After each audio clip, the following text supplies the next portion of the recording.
I had just set my teacup down when my phone buzzed. The porcelain clinked lightly against the saucer, a sound so ordinary that, for a split second, I thought the evening would pass quietly. Then the message appeared. It was from my son David, the child I had raised on ink-stained fingers and sleepless nights of translation. Now a pilot. He rarely sent me anything during flights, but this time he had. David, Mom, impossible. She's on my flight, not home. I stared at the glowing screen, the words rearranging themselves like broken lines of poetry. My hand froze. The phone felt impossibly heavy, as though it were made of iron.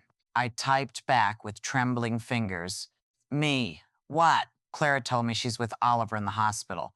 My breath caught in my throat. Psst, Clara, my daughter-in-law, Oliver's mother.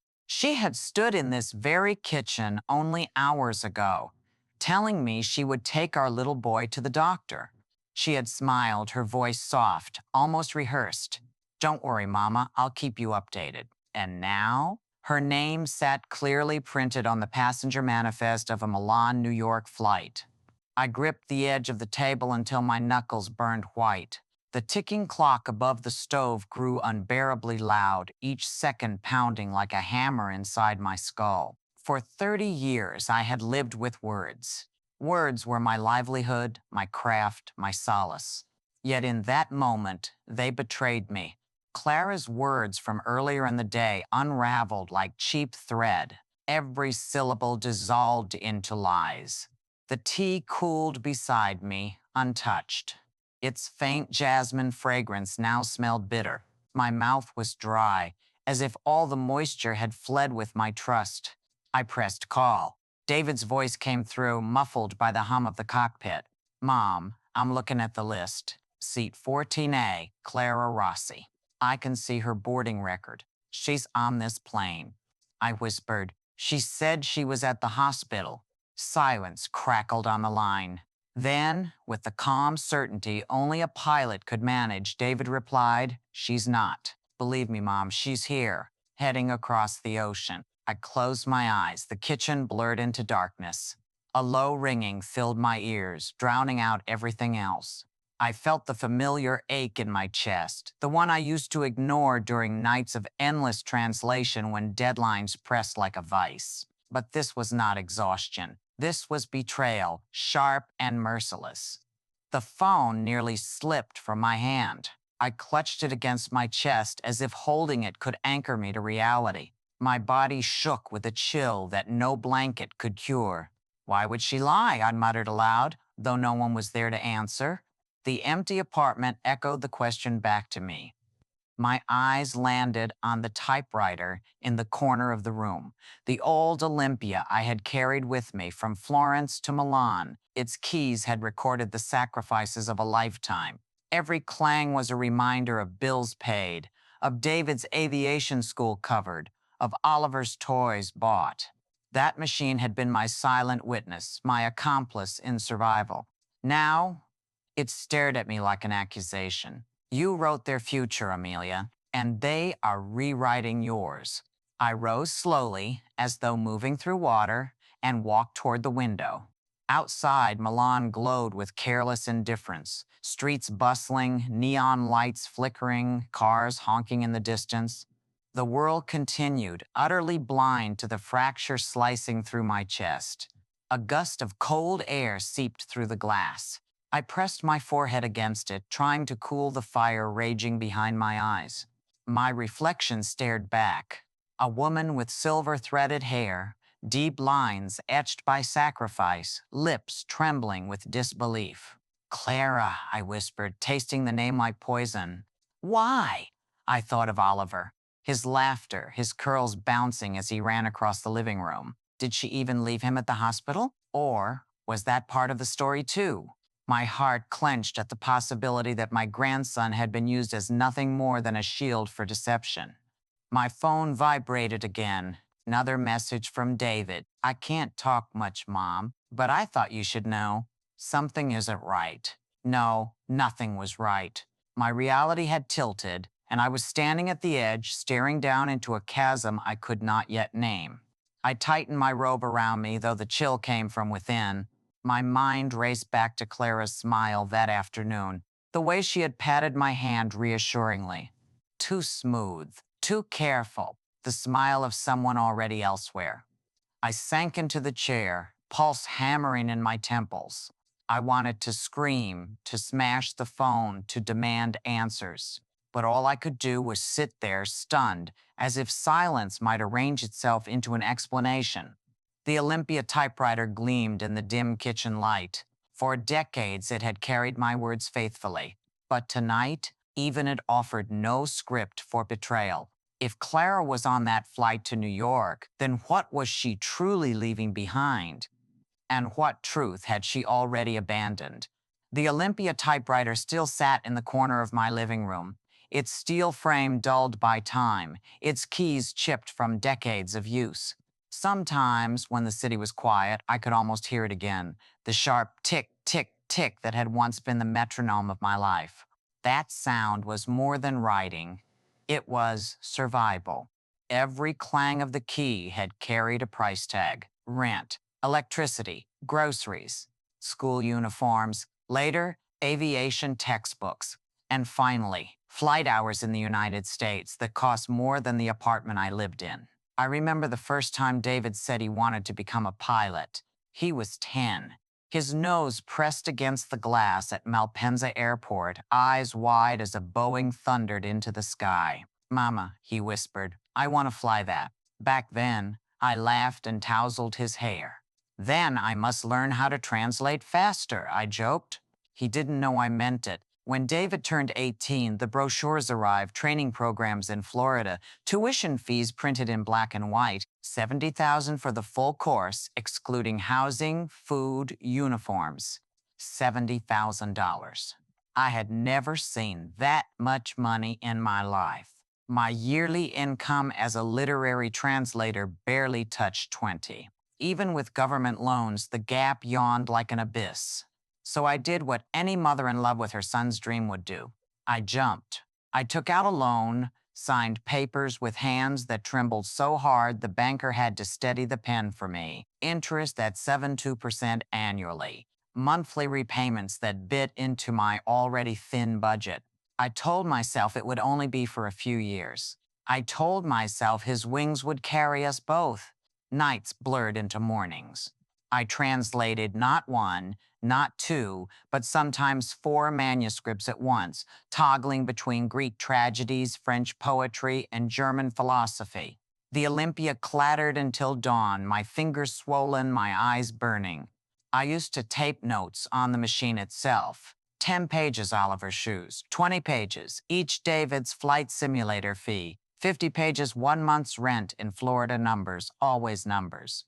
They became the only way I could measure love. There were days when the exhaustion was so heavy that I fell asleep at the desk, my cheek pressed against the cool keys. I would wake with mirrored letters imprinted on my skin, as if my body had become another manuscript. Once, in the winter of 1998, the heater broke. The apartment turned into a cave of breath clouds and stiff fingers. Still, I typed. The sound of the keys echoed in the icy silence, like a heartbeat refusing to stop. I thought of that often, how the typewriter kept me alive. If it stopped, everything collapsed. David wrote to me from Florida, his emails full of excitement. "Mom, I touched the controls today." Or, "Mom, I flew solo for the first time." Can you believe it? His joy was oxygen. I breathed it in even when my body screamed for rest. But the costs kept rising. Housing, exam fees, medical checks. Every month, another invoice. I sold jewelry. The golden bracelet my father had given me on my wedding day disappeared into a pawn shop drawer. My wedding dress, still folded neatly in a trunk, went to a costume shop for a handful of euros. The only thing I refused to sell was the Olympia. Without it, I had no weapon, no shield. Sometimes I wonder if I gave too much. If by providing every cent, every sacrifice, I had silently taught David that mothers are meant to endure without limits. Perhaps Clara absorbed that lesson too, believing that my silence was permanent, that my role was to give without end. Maybe I raised them all to believe I would never say no, I murmured to myself, the words bitter as unripe fruit.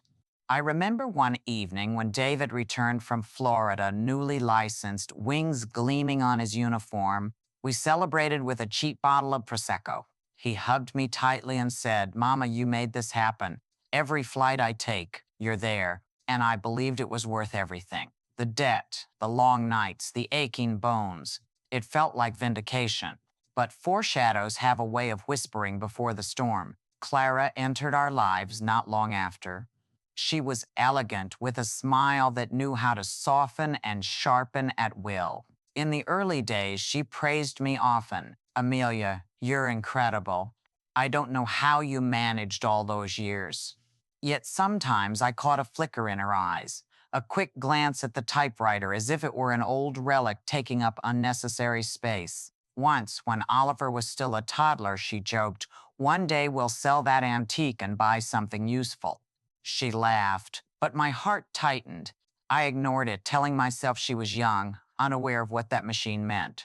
Another time, as we paid tuition for Oliver's private kindergarten, Clara slipped the receipt across the table and said, half teasing, half serious, you've always found a way to make money, Mama. I'm sure you'll figure this out, too. The words stung. They weren't a request, they were an expectation. And I nodded, as though it were natural, as though 40 years of sacrifice had not earned me a pause. The Olympia clicked again that night, its sound filling the apartment like a reminder. Tick, tick, tick. Each strike was a debt collected from my body. I look back now and realize how many warnings I missed. The way Clara's compliments always came wrapped in demands. The way David, so used to my silence, never noticed the cracks forming in me. The way I myself clung to the typewriter as though it were a lifeline, too afraid to admit it was also a chain. Love makes fools of us all. Mine made me blind. And so, on the night I learned Clara had boarded that flight to New York, I felt the full weight of my blindness crash down. Every sacrifice, every sleepless night, every coin scraped together. It all tilted toward betrayal. The Olympia sat quiet now, but I could still hear it inside me. Tick, tick, tick. Only this time, it no longer sounded like life. It sounded like a countdown. The Olympia sits silent now, but every time I glance at its chipped keys, I am pulled back to Florence, to a younger version of myself standing by a drafty window with David in my arms. The apartment was little more than a box wall stained with damp, windows that never shut properly. The winter wind slipped through the cracks and kissed us with cold. I would hold David close, his tiny body pressed against mine, while the typewriter clattered beside us. I was only 28 then, too young, too broke, too stubborn. My husband had left months earlier, leaving nothing but unpaid bills and a trail of promises that turned to ash. It was me, the baby, and the Olympia. I remember one particular night as though it were tattooed onto my bones. David was barely 3. He burned with fever, his small body trembling against my chest. His skin was so hot it scared me. I thought he might ignite in my arms. The pharmacy was 3 streets away, but the medicine cost more than the coins in my purse. I laid him gently on the bed, kissed his damp hair, and pulled open the drawer where I kept my few valuables.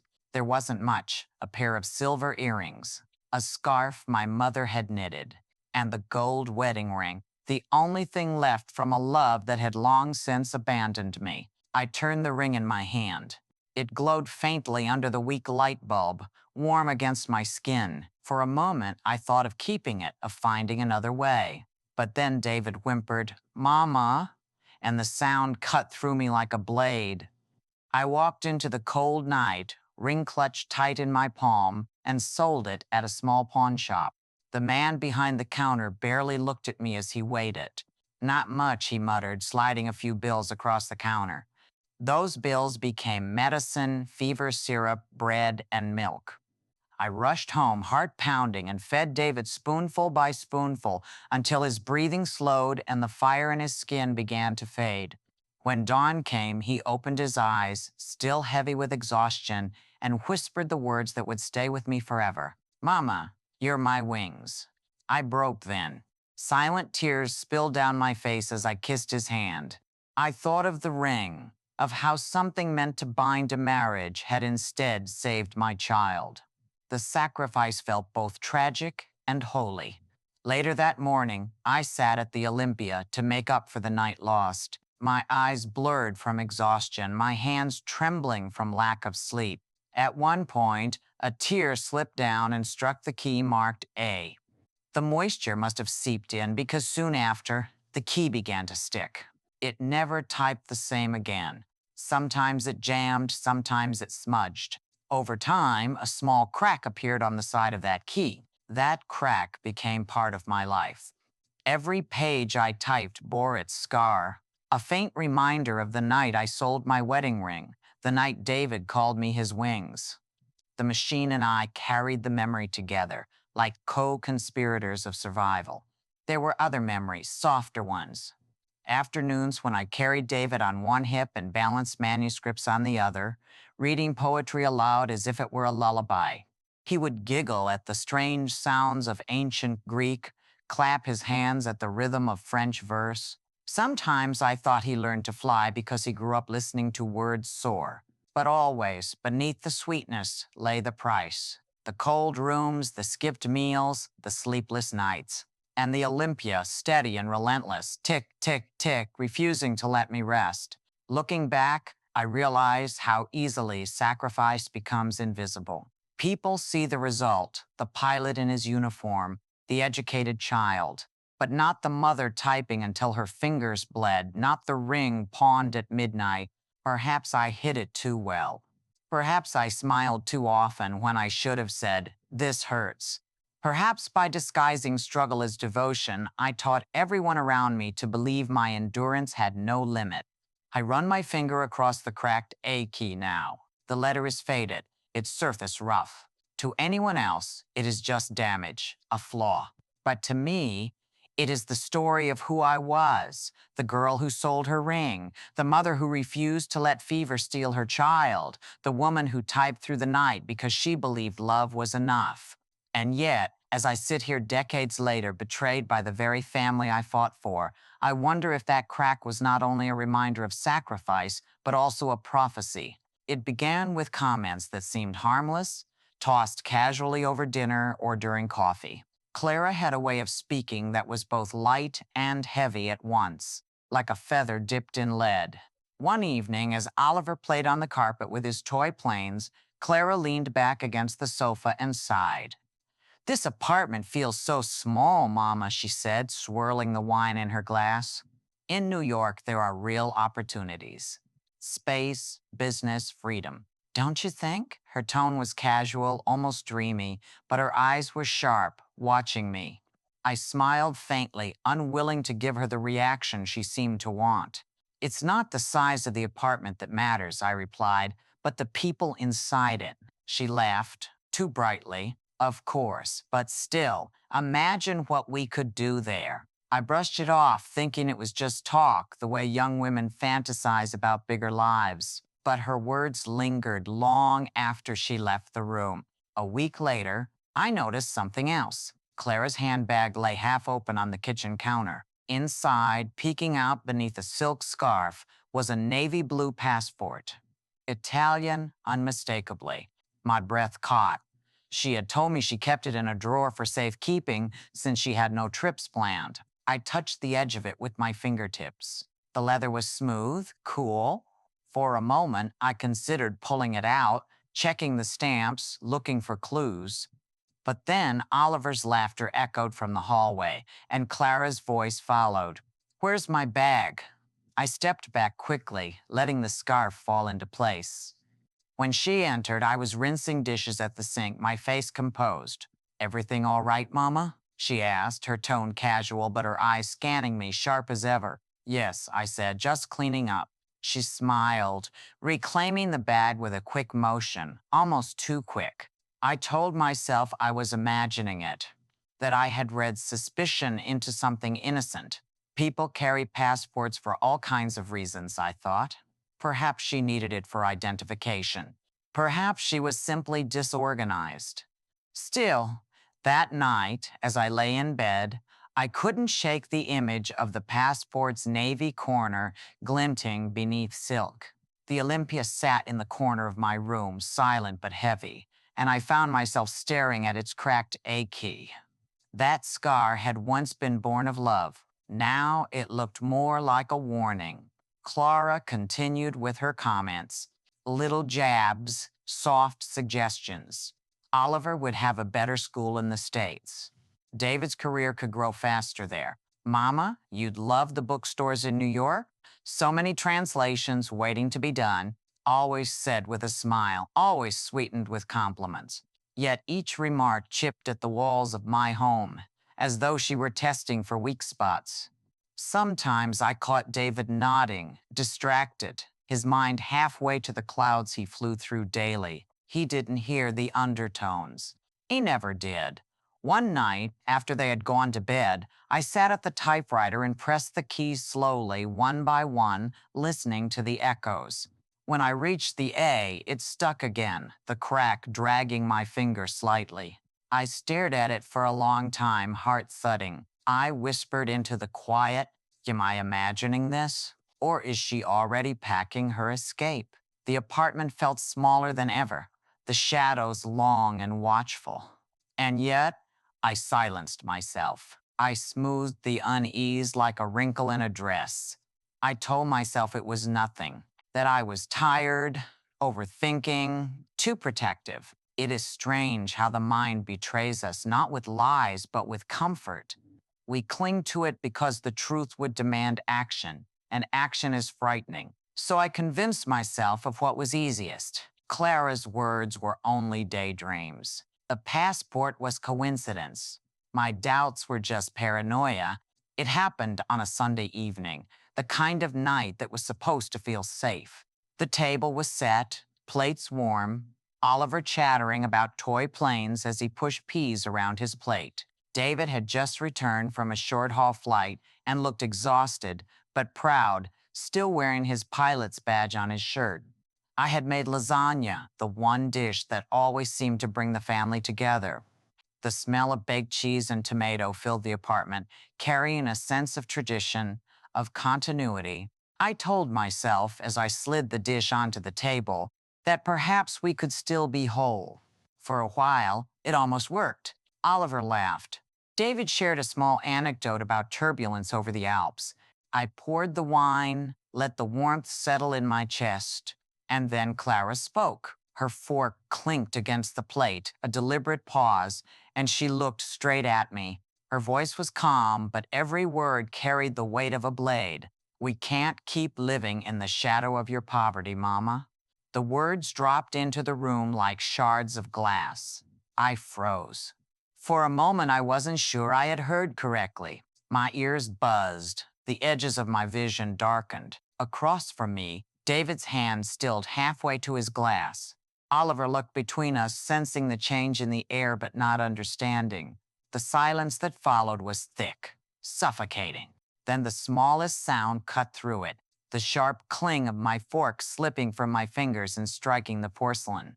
The metallic ring echoed like a scream inside my head. I wanted to speak, to defend myself, to say, shadow of poverty? That shadow built the wings you fly with, Clara. But the words stuck, lodged deep in my throat. Instead, all I could hear was the ghost of another sound. Tick, tick, tick. The typewriter. My Olympia, long silent, suddenly alive inside my skull. Each keystroke pounded like a heartbeat, urging me to record, to remember. Tick.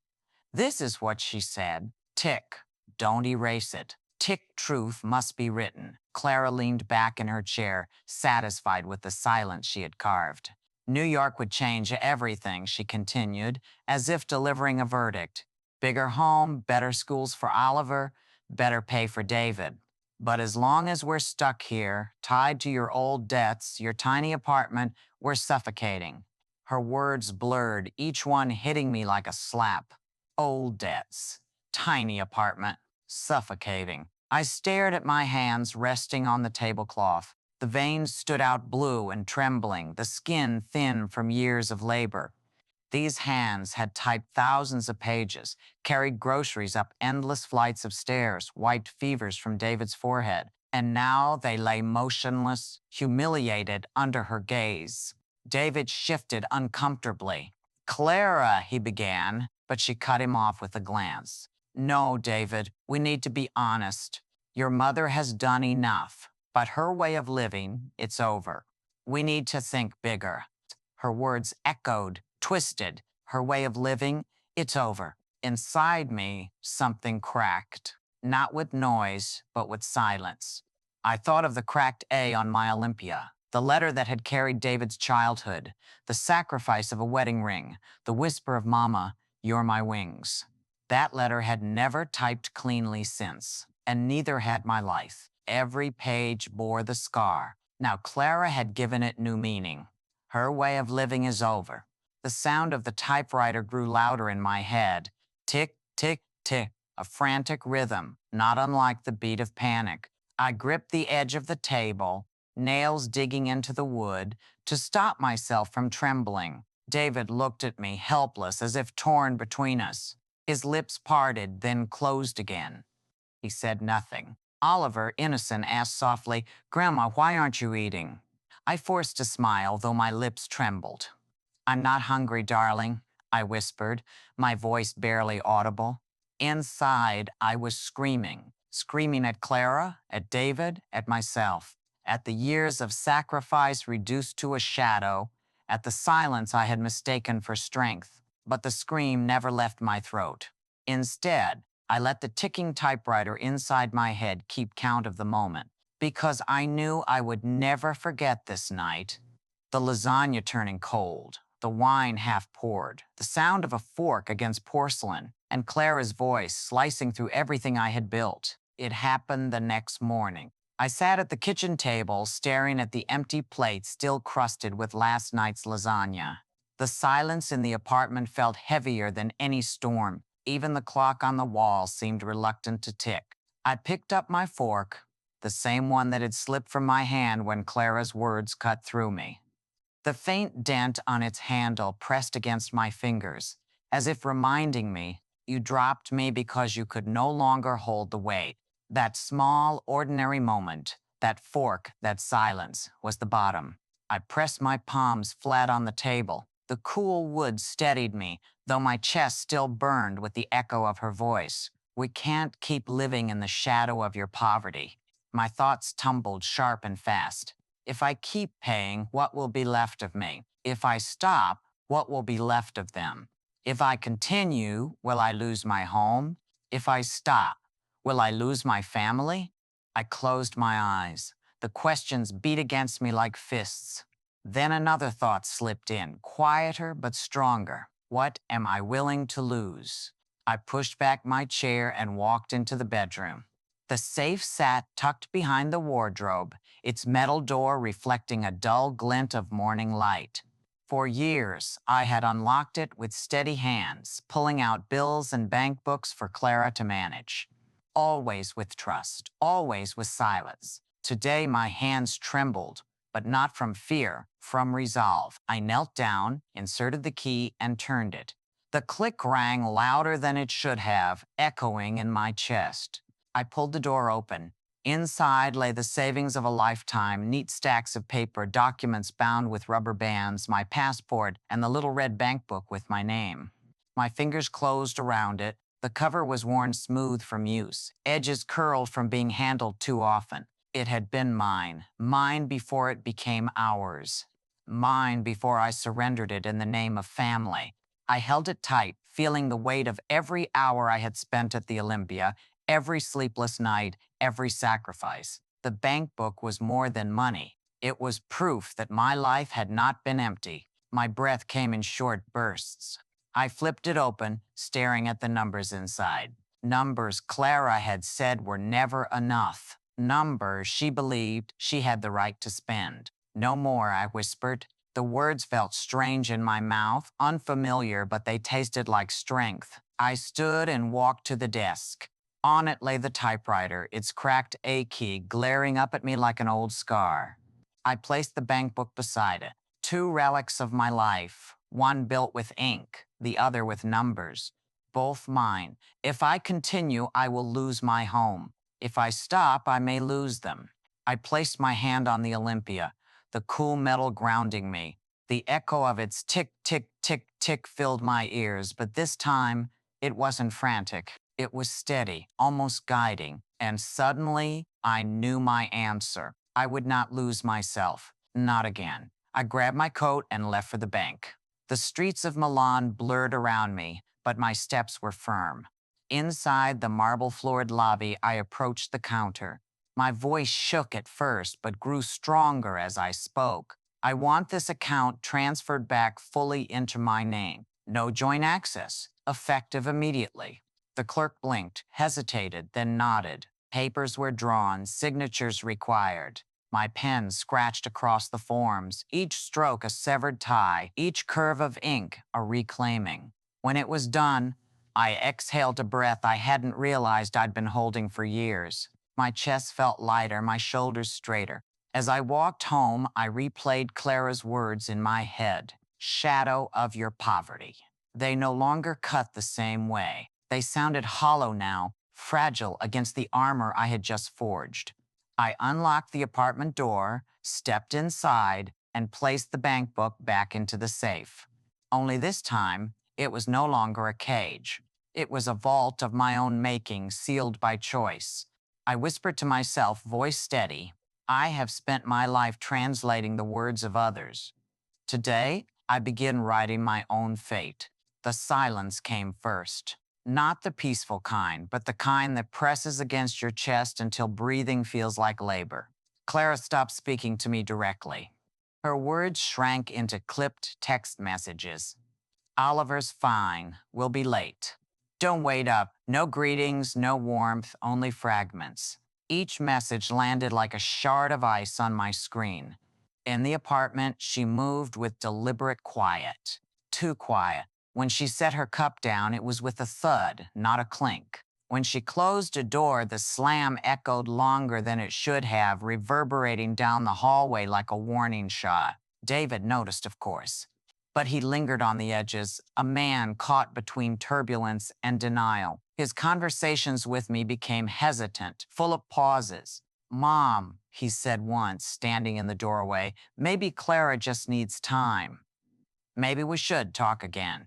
I looked at him, searching his eyes for the boy who once whispered, Mama, you're my wings. Instead, I found a man afraid to choose sides. I've already spoken, I told him softly. The rest is silence. The weight of that silence seeped into every corner of the home. At night, I could hear footsteps pacing in the hallway, sharp heels against the wood floor. I lay awake, staring at the ceiling, waiting for the door to creak open with another demand. But no one came. Even Oliver felt it. He stopped chattering in the kitchen, sensing the air too heavy for his laughter. When he climbed onto my lap, he whispered instead of giggling, as if his voice might shatter the fragile glass that held us all hostage. Everyday noises turned sinister. The scrape of a chair across tile. The rattle of keys dropped on the counter. The click of Clara's phone camera as she took photos of documents I hadn't given her permission to touch. Each sound was a message. We are not finished. One afternoon, as I folded laundry in the living room, I heard her speaking on the phone in the next room. Her tone was hushed but urgent. Yes, I'll get it. She won't stop me. No, she doesn't suspect. The words faded when she realized I was near. She emerged moments later, smiling too sweetly, holding Oliver's sweater as if she'd only been tending to him. I wanted to confront her, but my voice stayed locked in my throat. The Olympia sat on the desk, the cracked A key glinting in the dim light. Tick, tick, tick. My silence wasn't cowardice, it was preparation. The calm dragged on for days. A quiet war. No one raised their voice, but every glance was a dagger. Clara's eyes, cool and calculating, met mine across the table with the chill of someone who had already decided my fate.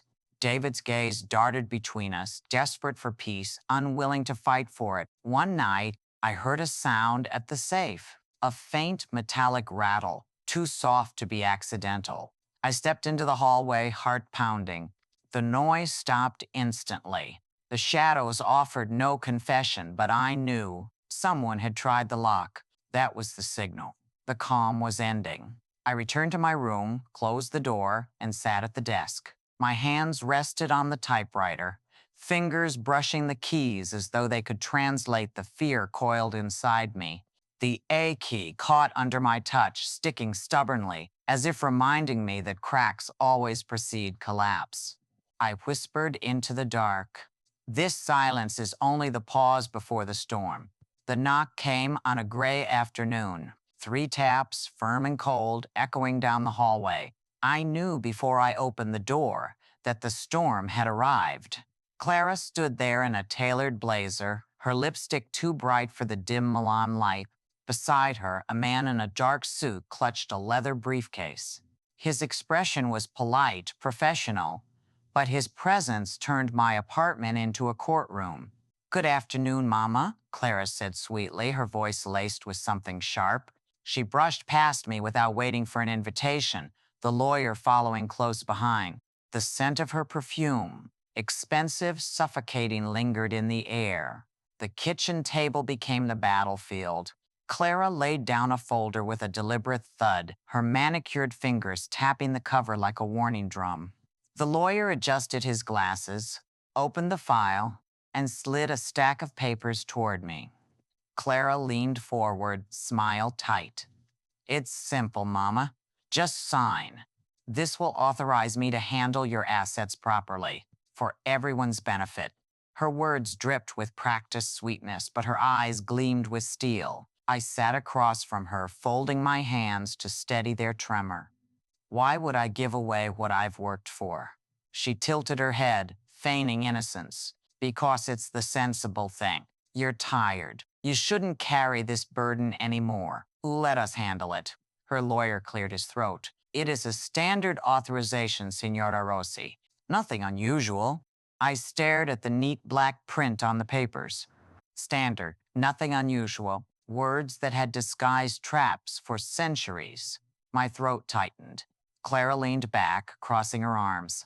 Her voice dropped, no longer honeyed. "If you don't sign, don't expect to see Oliver again." The words cut sharper than any blade. My chest seized. For a moment, I could only hear the ringing of metal, like the memory of a fork striking porcelain. I forced myself to meet her gaze. My voice came out low but steady. "I'm not afraid of losing silence. I'm afraid of losing myself." Her eyes narrowed. The lawyer shifted uncomfortably, tapping his pen against the table. Clara snapped the folder shut, then slammed it down again, harder this time. The sound reverberated through the small kitchen. "You're being unreasonable, Mama. Think of your son. Think of Oliver. Do you want them to suffer because of your pride?" I clenched the edge of my chair. "I have thought of them. For decades. Every coin I earned, every night I stayed awake, was for them. My pride? No, Clara. This is my life." She leaned closer, her perfume suffocating, her voice venom wrapped in velvet. "Your life is tied to us. Without us, you'll be alone. Without me, David won't stay. And Oliver, well, children forget quickly when they stop seeing a face." My stomach twisted, but my hands tightened on the table. I refused to let them shake. David appeared in the doorway then, his pilot's jacket slung over his arm, his eyes darting between us. "What's happening?" he asked, his voice tentative. Clara turned to him smoothly, slipping on her sweetness again. "Darling, we're just helping your mother arrange her finances. She's overwhelmed. I'm trying to make it easier." David hesitated, his gaze lingering on me. I wanted to scream, "Can't you see?" But he only frowned, uncertain, and stayed silent. That silence was the deepest betrayal of all. Clara slid the pen across the table toward me. The silver tip glinted under the kitchen light. Sign, Mama. Do the right thing. The Olympia typewriter sat in the corner of the room, silent witness to the scene. I imagined its keys pounding in my head. Tick, tick, tick. Each strike was a reminder that this moment demanded words, not silence. My hand reached out, not for the pen, but for the folder. I flipped it open, scanned the lines.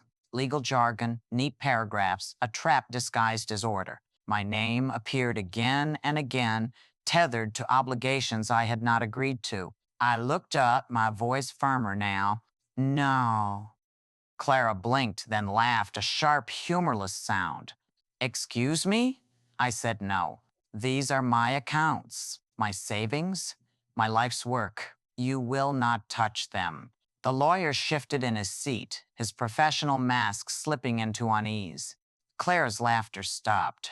Her smile hardened into a mask of fury. You'll regret this, she hissed. Perhaps, I said, but regret is mine to carry, not yours to profit from. For a moment, no one moved. The air was thick, the kind that comes before lightning strikes. David finally spoke, voice cracking. Clara, maybe we should. She cut him off with a glare. Don't. You don't understand. I rose from my chair then, my legs trembling but steadying with each step. I placed my hands on the backrest, anchoring myself. My breath was heavy, but my eyes burned with clarity. This ends today, I said. My voice was calm, final. I will not sign away my life. Not to you, not to anyone. Clara's face flushed with rage. She shoved the folder into her bag, papers crumpling under her force. The lawyer stood awkwardly, clearing his throat, muttering something about reconsidering later. At the door, Clara turned back, her words laced with venom. You've made a mistake, Mama. Don't expect forgiveness. I met her glare with steady eyes. I don't need your forgiveness. I need my freedom. The door slammed behind them, rattling the frame. Silence filled the apartment again, but this time it was mine. I walked back to the typewriter, laid a hand on the cracked A key, and let the weight of the moment settle. For years, I had allowed others to script my life, but not anymore. The first blow landed at 10:37 a.m. on a Tuesday. I was at the bank to update my contact details, something small, almost domestic. The lobby smelled faintly of lemon polish and printer ink. People queued under the glass ceiling as if sunlight could sterilize bureaucracy. I had my red bank book, my ID, and a folded utility bill in my purse, neatly clipped with a paper clip the way I've always clipped papers at the end of a draft. Buongiorno, Signora Rossi, said the clerk, a woman with neat hair and careful eyes. Her name tag read Elena. How can I help you? Just a change of phone number, I said, and please confirm that my account access is sole no joint authorization. Her fingers tapped the keys. Then they stopped. She frowned. The screen's glow turned her face the color of cold milk. There's a note, Elena said carefully. A durable power of attorney was lodged yesterday at 16:12. It grants financial authority to a Signora Clara Rossi. The sound in the lobby receded, as if someone had shut a door on the world. For a second, I thought the clock had stopped, that the shaft of sunlight had frozen in midair. I leaned closer to the glass. That can't be right, I whispered. I didn't sign that. Elena's gaze flicked to me, then back to the monitor. We have a scanned document. She hesitated, lowered her voice. Would you like to step into the consultation room? We walked into a small room with a glass wall and a frosted stripe that cut across like a bandage. Elena turned the screen to me. There it was, my name, my address, a paragraph of legal phrasing, and at the bottom, my signature. Neat, familiar, wrong. I recognized the flourished R in Rossi, the slight tilt of the A in Amelia, as if the letter itself were bending under the weight of a life lived on deadline. For a dizzy heartbeat, I nearly believed it. Then heat flooded my face. That is not my signature, I said. It looks like it, but it isn't. Elena looked stricken. Do you wish to contest it? I wish to obliterate it. She nodded, businesslike despite the tremor in her voice. The stamped intake shows it was submitted by a courier at 16:12 yesterday. We have camera coverage at the main counter. Please, I said. I need the times, the receipts, everything.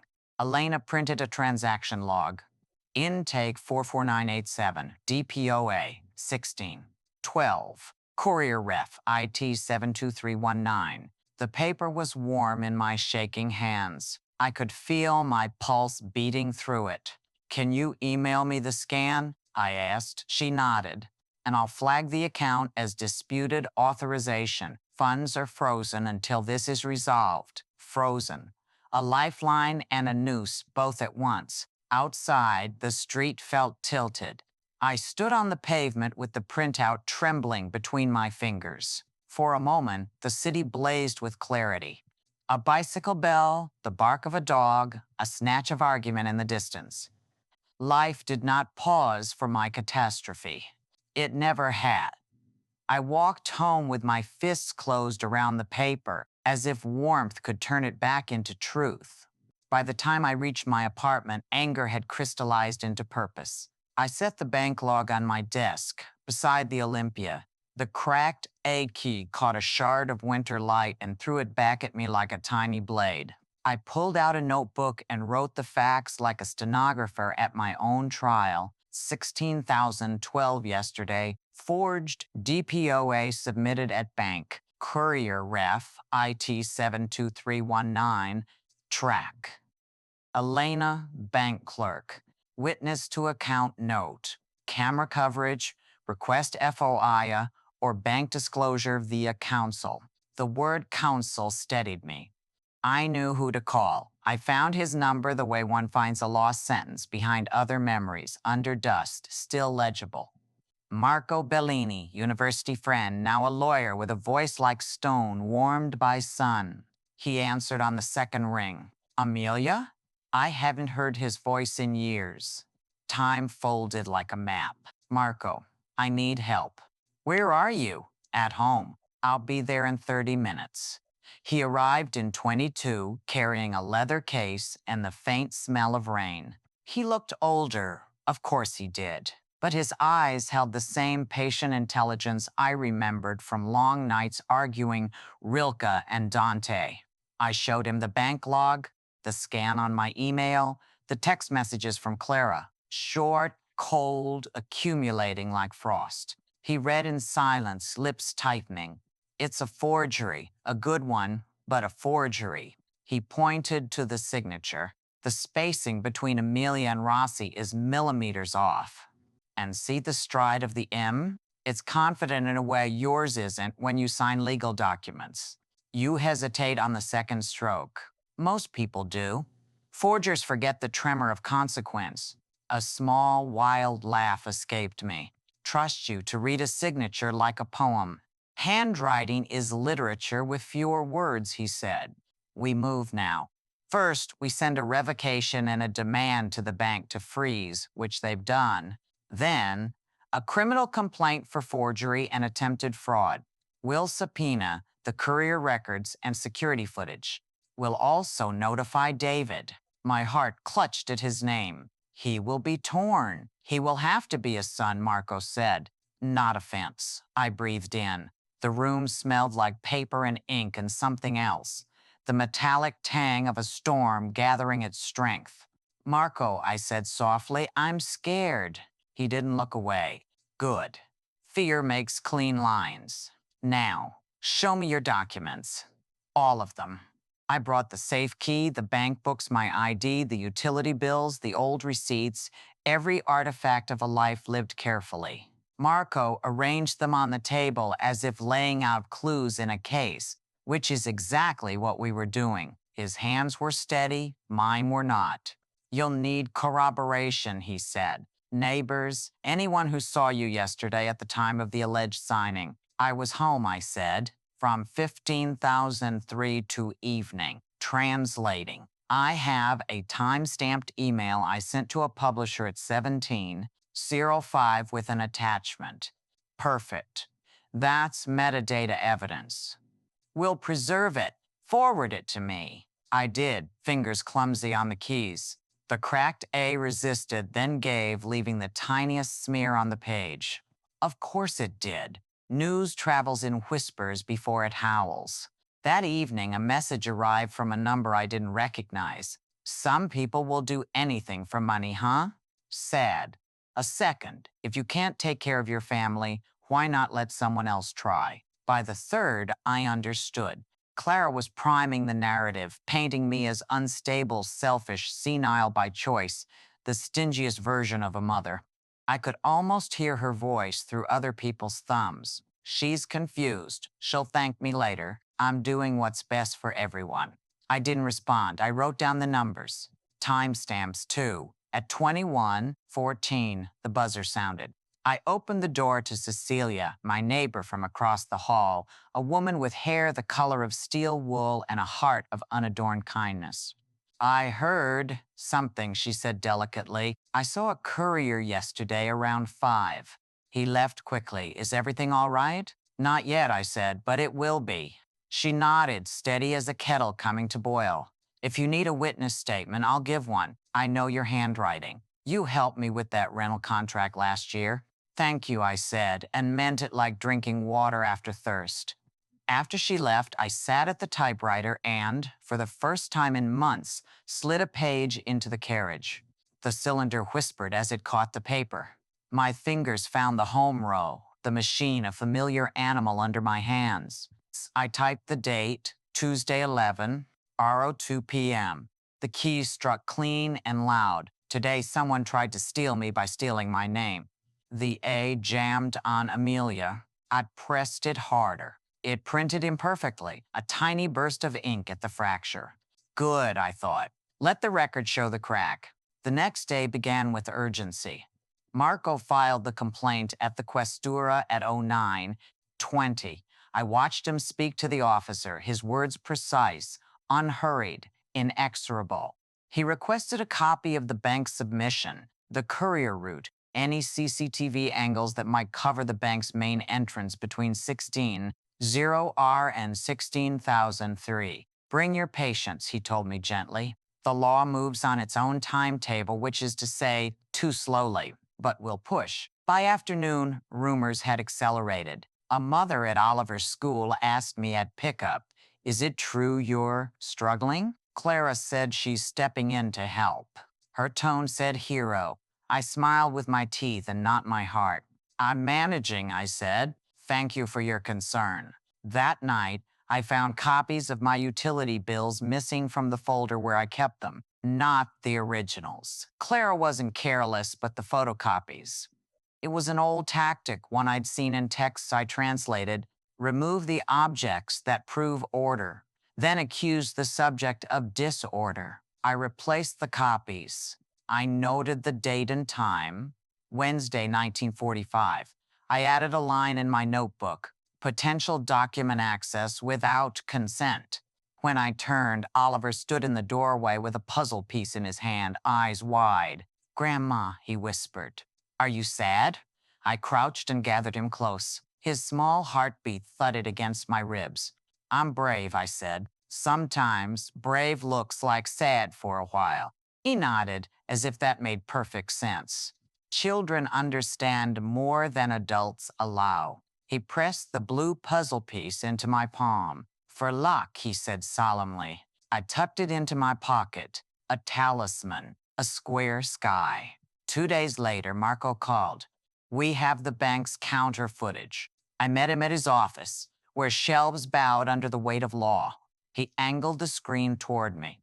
The timestamp read 16:11,036. A courier in a navy jacket stepped to the counter, handed over an envelope. The clerk stamped it, scanned, and returned a receipt. The courier's face was partially obscured by a cap, but the camera caught the route he took to the door, the turn of his shoulders, the way he favored his left leg. Details are the dominion of the persistent. "Can we trace the courier company?" I asked. "We already have," Marco said. "They won't release the client ID without a court order. We'll get one." He paused, studying me. "There's more. A handwritten witness statement accompanied the DPOA. It says you signed at home. The witness claims to be a family friend. Who? A name I don't recognize. He slid the copy across the desk. S.A. Lombardi. The signature was a swirl of righteous invention. I exhaled through my teeth. Clara is building a scaffolding of lies. Marco's mouth thinned. Then we remove each pole.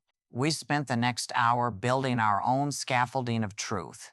Metadata emails. A draft contract I had edited at 16:08 with an autosave log. A timestamp message I sent to my publisher at 17:05 with a PDF attachment. File hash preserved by Marco's young paralegal, Luisa, who moved like caffeine and thought like a scalpel.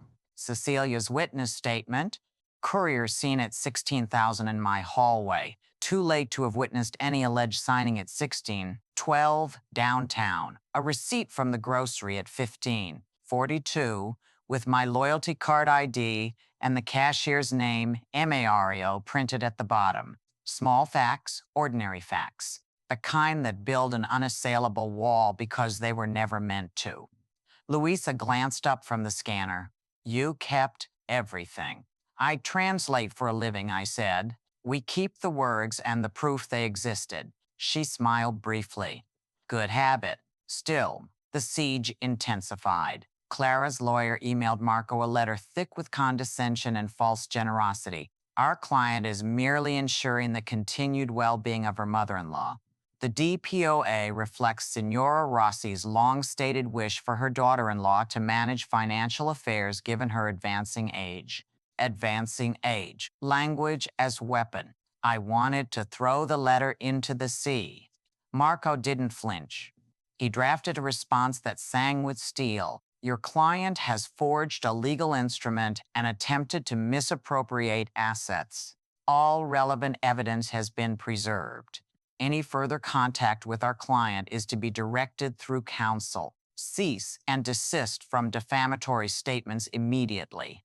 He attached the bank's freeze confirmation, our evidence list, and a draft motion for injunctive relief. After he sent it, we sat in silence for a moment, the hum of the copy machine filling the space like a low organ note. This will get worse before it gets better, he said.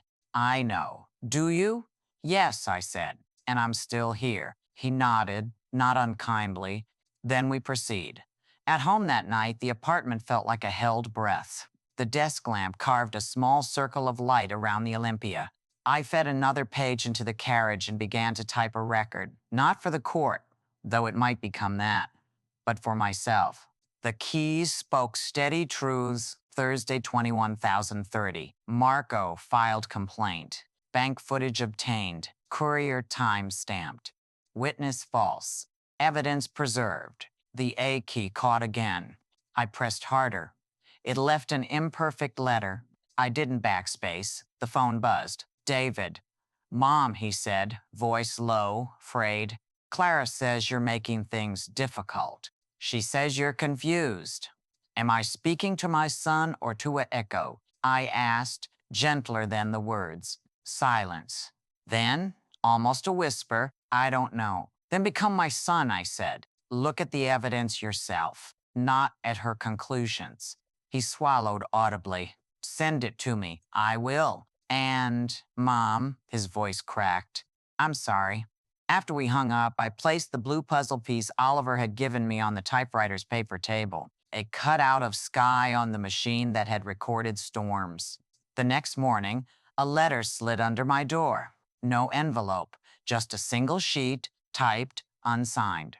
Withdraw your complaint. Sign the authorization, or you will regret what comes next. No signature. Cowardice never signs. I slid the letter into a plastic sleeve and wrote the time, Friday, 06:17. Then I called Marco. Good, he said. We add harassment to the file. Good. The word surprised me, but I understood. Every act of aggression was also a breadcrumb that led to the truth. In the afternoon, Cecilia knocked again, holding a small plastic drive. My grandson helped me pull the hallway camera. It's old, but it recorded Tuesday from 15, due OS SRS to 18. You can see who came and went. Cecilia, with her steel wool hair and a hero's spine. You're an army, I told her. Just a neighbor, she said, and a witness who can read the difference between love and theft. We watched the footage together on my laptop. At 16,049, a woman we didn't recognize walked down the hall, paused at my door, then turned away when a neighbor opened theirs. She slipped down the stairs. At 1652, the courier climbed up, looked at an address, shook his head, and left. Wrong floor, wrong story. Right evidence. We saved the file. We saved everything. That evening, I stood at the window as light drained from the city. The glass was cold under my palm. In the reflection, I looked like a woman I almost recognized. In the kitchen, the kettle began to sing, thin first, then strong. I turned it off before it whistled. Enough noise for one day.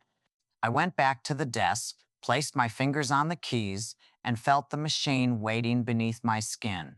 I'm trembling, I told the empty room. But I'm not retreating. The Olympia answered with its old music as I pressed the first key. Punchline, I trembled. But in that trembling, a fire began to rise. I looked at the folders, the logs, the numbered facts. Somewhere beyond the next page, a courtroom was setting its stage. I could almost hear the echo already. Questions, objections, the scrape of chairs, the oath, the truth. Suspense hook. To lead into part 6, when the gavel falls, whose story will the law believe? The forgery dressed as care, or the woman who kept every receipt of her life? It was late evening when I found it. I had gone to retrieve an old envelope of utility receipts, evidence for Marco's file, when I noticed the drawer wasn't the way I left it. Papers shuffled, rubber bands slack. At first, I thought my own hands had been careless. Then I saw it, a folder tucked too neatly on top. I pulled it open. Inside was a copy of the power of attorney, the forged one, but this time not from the bank. It was Clara's draft. My name typed cleanly, the forged signature scrawled at the bottom, and beside it, a second page, an affidavit signed by the mysterious Sara Lombardi. But here was the mistake. In the margin, Clara had written notes in her own handwriting, slanted, precise. Ask courier to backdate if needed. Use mom's maiden name if questioned. My breath came fast, shallow. My fingers shook as I traced the ink. Proof. Not suspicion, not imagination. Proof that she had orchestrated the lie. I sank into the chair, clutching the folder. The Olympia sat on the desk, mute, watching. I wanted to scream, to tear the papers in half, but instead I whispered, "This is the crack. This is where she breaks herself." My hands trembled as I slid the papers into a plastic sleeve. I called Marco immediately. He arrived within the hour, rain dripping from his coat. When he saw the folder, his jaw tightened. "She left this in your house? That's recklessness or arrogance." I placed the page in his hand. She thought I wouldn't look. She thought I would doubt myself before doubting her. He studied the margin notes, the handwriting. This is her, no question. He looked up at me, and for the first time since this began, his expression softened into something like admiration. "Amelia, this isn't just defense anymore. This is offense." I exhaled, my body trembling so violently I had to grip the chair. "Yes," I said, voice shaking but clear. "I'm terrified. But in this trembling, a fire is starting." The days that followed blurred into a rhythm of paper, ink, and resolve. Marco turned my apartment into a war room. Files stacked high on the table, sticky notes bristling like flags, witness statements clipped neatly into binders. He moved with calm precision. I moved with urgency, as if time itself could be bribed with effort. We rehearsed my testimony. At first, my voice cracked, my palms damp. Standing before the mirror, I looked like a woman cornered, haunted. "They'll eat me alive," I whispered. "Again," Marco said gently, "but this time, start with the truth, not the fear." I tried again. "My name is Amelia Rossi. I did not sign that document." Every page I typed on my Olympia, every bill I paid, every euro I earned was mine, and I will not let my name be stolen. The words landed heavier, firmer. My reflection straightened. Better, Marco said. Again. We drilled until the tremor in my voice turned into steel. Each repetition was another key pressed, another sentence typed onto the page of my defense. I gathered evidence like a translator gathering words, bank logs, courier receipts, Cecilia's hallway footage, my time-stamped emails, the grocery receipt with Mario's name. Every detail was a sentence in my story, and together they formed a language that could not be faked. Neighbors came forward quietly. Cecilia, steady as ever.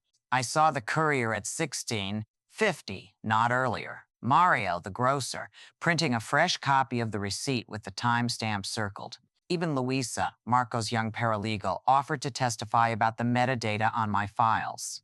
These small voices built a chorus. Against Clara's fabrications, I had something stronger, ordinary truth. At night, I sat at the Olympia, typing my thoughts as if they were drafts for court. The A key still cracked, smudging ink. I let it. Every flaw was part of the record. Sometimes I faltered. Fear came in waves. What if the judge believes her? What if David cannot stand beside me? What if Oliver grows up thinking I was the villain? But then I would touch the blue puzzle piece Oliver had given me, still resting on the desk. A fragment of sky. A promise that not everything breaks. The night before the first hearing, I could not sleep. Marco had gone home, the files neatly stacked. The apartment hummed with silence. I stood at the window. Milan stretched below me, lights blinking like restless eyes. I whispered into the glass, voice steady now. Tomorrow I will not beg. I will not weep. I will speak, and they will hear me. The Olympia gleamed faintly in the lamplight, the cracked A waiting. I pressed it once, hard, onto an empty page. The letter printed imperfectly, flawed, stubborn, unerasable. So was I. The courtroom in Milan smelled of wood polish and nerves. Rows of benches stretched toward the raised dais where the judge would preside. Sunlight filtered through tall windows, slicing the air into pale stripes. The murmur of voices filled the space, heavy with curiosity. Neighbors, strangers, a few journalists scribbling in small notepads. I sat at the defendant's table, my back straight though my stomach knotted. Marco adjusted his glasses beside me, calm as ever. The Olympia typewriter wasn't here, but in my mind I heard it still. Tick, tick, tick, tick marking each second that brought me closer to the fight of my life. Across from us sat Clara, immaculate in a tailored navy suit. Her lipstick glared red, her smile demure, the very image of a dutiful daughter-in-law. Beside her, her lawyer arranged a neat stack of papers, each one a blade aimed at me. And on the bench behind them sat David, his hands twisting in his lap, his eyes fixed on the floor. The judge entered, robes sweeping, gavel striking wood. The room snapped into silence. Case number 172, Rossi versus Rossi, the clerk announced. Clara's lawyer stood first, his voice smooth, rehearsed. Your Honor, this case is not about theft or deceit. It is about care. My client, Signora Clara Rossi, has acted only out of concern for her mother-in-law, who, at her age, faces difficulty managing her affairs. The power of attorney she filed was consistent with Amelia's long-stated wish for assistance. My client has merely tried to ensure stability for the family. He spread his hands like a priest blessing the room. We will present documents proving authorization and a witness who can confirm the signing. We ask the court to recognize Clara's intention and confirm the legitimacy of her authority. The judge nodded. Proceed. The lawyer produced the forged document, sliding it across to the clerk. The black ink glared back at me, my stolen name dancing at the bottom of the page. I clenched my fists in my lap until my nails bit skin. Marco rose. His voice was quieter, but it carried the weight of stone. Your Honor, this is not care. This is fraud. The signature is forged. The witness invented. We will prove it with evidence. Bank logs, time-stamped emails, and real witnesses who can speak to Amelia's actions at the alleged time of signing. What my client asks today is simple. Not sympathy, not indulgence. Just the truth. He handed the judge our own stack of papers, dates, receipts, photographs, affidavits, truth bound in ink. The trial became a duel. Clara's lawyer called their witness first, a woman who introduced herself as Sarah Lombardi. She swore she had been present when I signed the authorization at home. Her eyes darted as she spoke, her hands clutching the stand too tightly. Yes, I was there. She signed willingly. She even smiled. Marco leaned forward, his tone polite but sharp. Signora Lombardi, at what time did you witness this? Around 4 o'clock, she said. Marco raised a document. Bank records show the authorization was logged at 16:12 downtown. Yet our neighbor, Cecilia, saw a courier leaving Amelia's building at 16:50. That is 38 minutes too late for your account to be possible. How do you explain this discrepancy? Sarah faltered, lips parting, eyes wide. I may be mistaken on the exact time. Marco's voice hardened. Mistaken on 38 minutes? Or mistaken entirely? The courtroom murmured. The judge rapped the gavel once. Proceed. Our witnesses came one by one. First, Cecilia, hair neat, voice steady. I saw the courier in the hall around 10 to 5. Amelia never left the apartment earlier that afternoon. Then Mario, the grocer, holding up a receipt. She bought bread at 15:42, paid with her loyalty card. I remember because I joked about the weather. Finally, Luisa, Marco's paralegal, explaining metadata with crisp precision. This email was drafted and sent at 17:05 from Amelia's computer. The document hash proves she was working at home at that time. It is impossible she was downtown signing papers. Each testimony stacked like bricks, building a wall. Clara's lawyer tried to chip at it. He questioned Cecilia's eyesight, Mario's memory, Luisa's expertise. But every time he pushed, Marco pressed back harder, producing receipts, timestamps, technical explanations. The rhythm of it was like boxing jab, block, counterpunch. Then came the personal blow. Call David Rossi, Clara's lawyer said. My son walked to the stand slowly, his pilot's uniform jacket clutched like a shield. My chest ached just seeing him there, caught between blood and vows.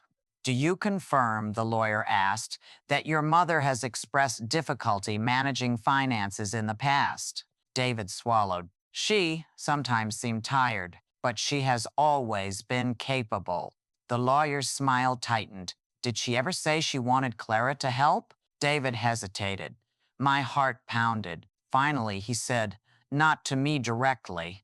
Would it surprise you, the lawyer pressed, if she had signed such a document? David's eyes dropped. I don't know. The words sliced me open. Not betrayal, not loyalty, just absence. He could not defend me. He could not condemn her. He stood in the middle, silent. And that silence hurt most of all. I gripped the bench until the wood dug into my palms. Tears burned my eyes, but I would not let them fall. At last, Marco nodded to me. It's time, he whispered. I rose, my legs trembling, but my voice steady. The room blurred, then sharpened into focus.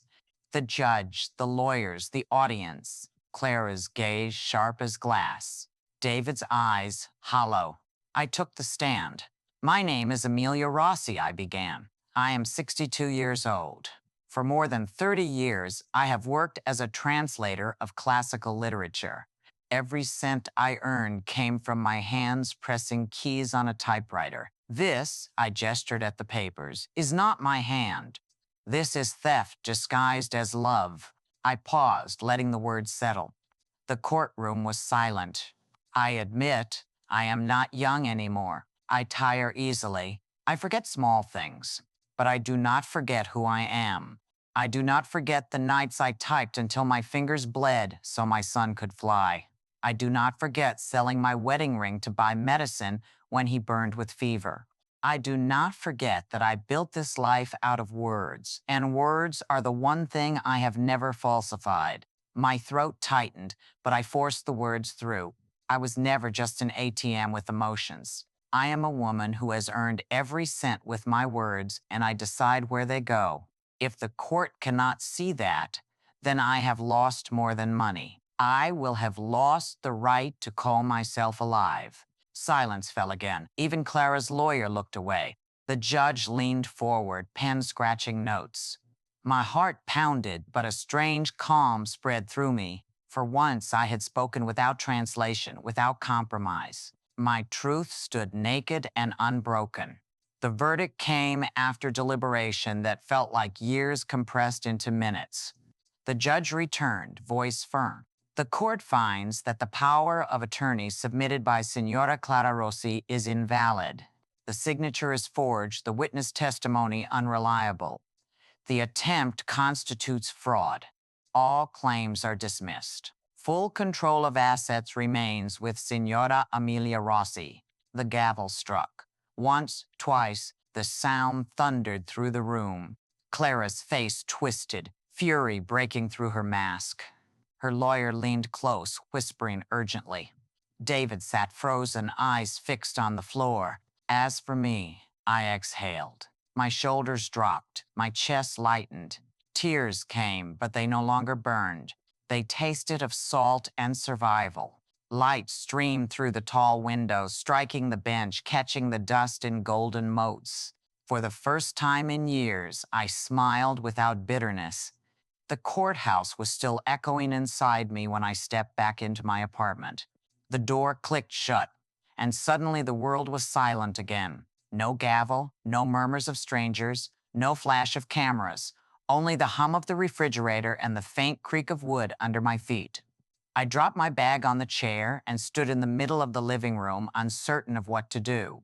For weeks, everything had been noise, arguments, evidence, whispers of betrayal, Marco's calm voice guiding me through chaos. Now there was nothing, just air so quiet it pressed against my ears. I walked to the corner where the Olympia typewriter sat, its frame dulled, its cracked A still glaring like an old wound. For a moment, I thought I heard it again, the familiar tick, tick, tick, though no paper sat in its carriage. Phantom keystrokes echoing from decades of nights when words were my survival. I sat beside it and laid my hand on the cool metal. My fingers shook, not from fear this time, but from exhaustion. I whispered into the empty room, I won. They said I won. But why does victory feel so heavy? I had imagined this moment would be sweet, that triumph would taste like champagne or sunlight. Instead, it tasted like ash. My throat was dry, my chest hollow. Yes, Clara had lost. Yes, the forged papers had been dismissed. Yes, the law had spoken. And yet, I did not feel free, because David had not looked at me, because Oliver had not been in my arms, because winning in court did not mean winning back what mattered most. I made tea. The kettle hissed and whined until it clicked off. I poured the water over the leaves, watching them swirl like fragments of memory. The steam rose and kissed my face, but even warmth could not fill the emptiness. I carried the cup to the window and opened it. The city outside moved on as it always had. Cars honking, footsteps on the pavement, laughter drifting from a nearby cafe. None of those people knew that justice had just been delivered upstairs in a Milanese courtroom. None of them knew how much it had cost me to breathe this free air. I whispered the question I had carried since the gavel fell. I won, but am I free? The words lingered in the room, unanswered. I thought of Clara's face, frozen in fury, of David's silence, of Oliver's innocent eyes. The trial had ended, but the story of us had not. Paper can dismiss a lie, but it cannot erase its scar. I walked to the safe and opened it slowly. Inside lay the red bank book, now fully mine again. I lifted it, heavy with numbers that once defined my life. My thumb traced the embossed letters. This was proof of victory, yet it did not smile back at me. I placed it beside the typewriter. Together, they were relics, one of work, one of survival. Neither could tell me how to live now. The night stretched long. I lay in bed, the ceiling pale in the moonlight. Sleep would not come. Every time I closed my eyes, I heard voices. Clara's hiss, Marco's instructions, the judge's measured verdict, and beneath it all, always the steady phantom typing of the Olympia. Tick, tick, tick. At midnight, I rose and padded barefoot into the kitchen. I poured myself another cup of tea, though the taste was flat. I opened the balcony door and stepped outside. The air was cool, sharp with the scent of rain that hadn't fallen yet. The city lights blinked below like restless eyes. For the first time in weeks, I let myself cry. Not from fear, not from rage, but from release. Silent tears falling not as a storm, but as a gentle rain. They left my face damp, my chest lighter. I thought of Oliver's blue puzzle piece still resting on my desk, a fragment of sky in my hand. I walked back inside, picked it up, and held it against the window. Outside, the real sky stretched vast and endless, but I clung to this little square, as if it were enough to remind me that not everything was broken. I returned to the Olympia. For weeks, it had been a symbol of burden, of sacrifice. Tonight, I slid a blank sheet of paper into its carriage. The roller clicked softly, accepting the page like a promise. I pressed a key. The letter struck imperfectly, ink smudged on the cracked A. I smiled through my tears. Flawed, but real. Just like me, I typed one sentence. Tonight, I begin again. The words looked small on the page, fragile against the white, but they were mine. Not forged, not stolen. Mine. I set the page aside and closed the lamp. The apartment was still, but not suffocating anymore. Silence no longer felt like a cage. It felt like a blank sheet, waiting. The first morning in my new apartment began with light. I woke to sunlight pouring through tall windows that faced the park. No curtains yet, no clutter, just air and brightness. I padded barefoot across the wooden floor, cool under my soles, and set water to boil. When I lifted the cup of coffee to my lips, it felt weightless in my hands. Once, I had held a phone that seemed to weigh 1,000 pounds. Now, this porcelain cup felt like a feather. The studio was small, just one room with a bed tucked in the corner, a desk by the window, and 2 shelves stacked with books I had chosen for myself. Not for work, not for translation, not because a publisher demanded them. They were mine. I sold the old apartment, the one that had witnessed so much silence and fear. In its place, I bought this modest studio overlooking trees. Children played below, their laughter floating up like scattered birdsong. Every sound here was lighter, gentler. I began to travel again, not to chase anyone, not to escape, but to wander for myself. Florence, first, always Florence. In the library, I sat at a wooden table where sunlight slanted across the spines of ancient volumes. I opened Dante not to translate, not to earn, but to read slowly, savoring each word as if it were a piece of ripe fruit.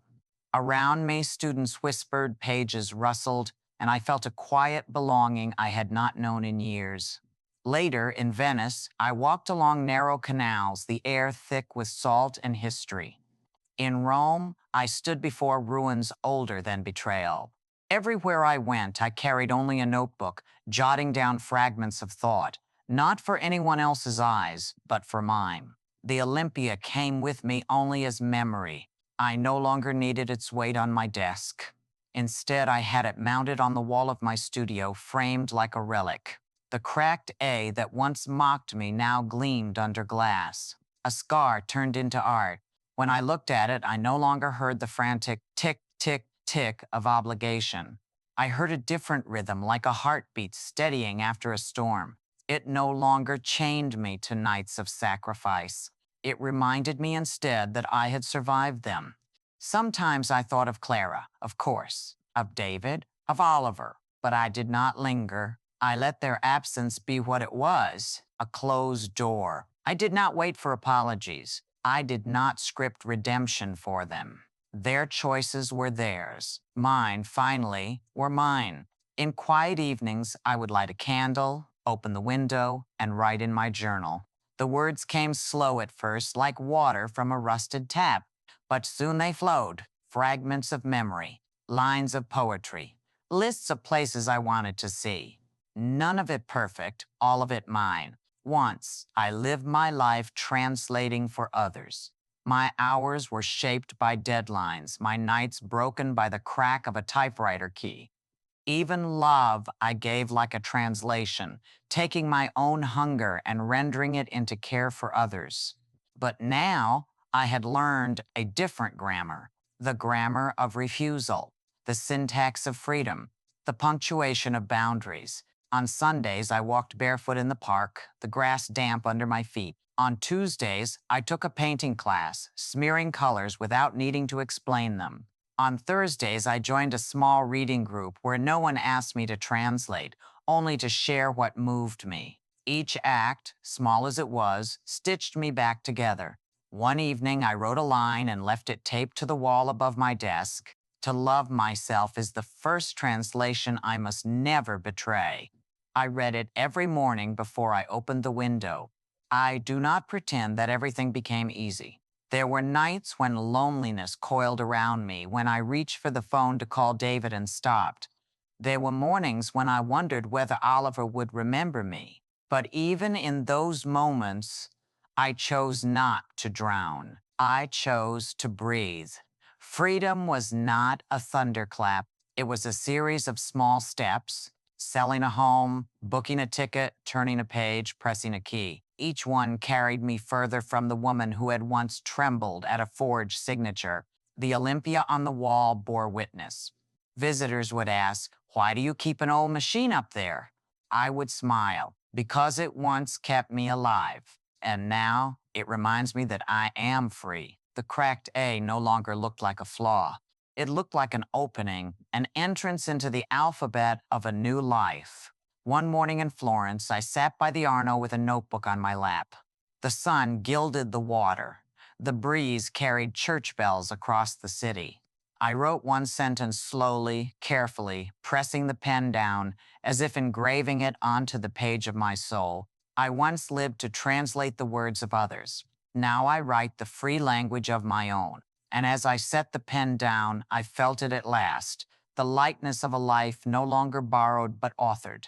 If you have stayed with me through these pages, through the noise of courtrooms and the silence of empty nights, I want to speak to you directly now, not as a narrator of events, but as a woman who has lived them. I know what it feels like to be used, to give until your hands ache, until your savings shrink, until your very sense of self feels like it belongs to someone else.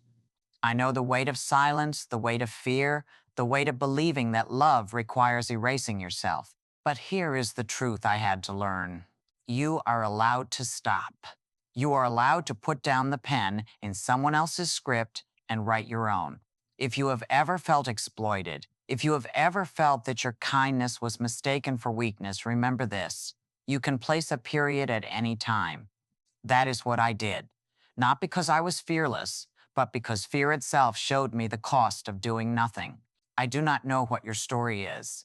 Maybe it is family pressing too hard. Maybe it is work demanding too much. Maybe it is a friendship where giving is always one-sided. But I do know this. You deserve boundaries. You deserve freedom. So let me ask you, if it were you, would you dare to hold on to the key of your own life? It is not an easy key to keep. People will try to take it from you, saying it is for your own good. They will try to make you believe that you cannot be trusted with yourself. They will smile as they pocket it, but it belongs to you, always to you. If my story resonates with you, I ask for something small in return. Share your thoughts. Leave a comment. Tell me what part of my journey echoed in yours. And if you want to walk with me further, subscribe, follow, stay close. There are more stories like mine, real stories, not polished fables. Stories of women and men who dared to place that period, who dared to say enough. Your words matter. Your presence matters. Every comment, every share is not just support for me, it is a signal to others who are still trapped in silence that they are not alone. I began this journey with trembling hands, unsure if my voice would carry. I end it with gratitude that you have listened, that you have read, that you have walked beside me through the shadows and into the light. And so I leave you with this final thought. My story closes here, but perhaps it is the first page of your own freedom.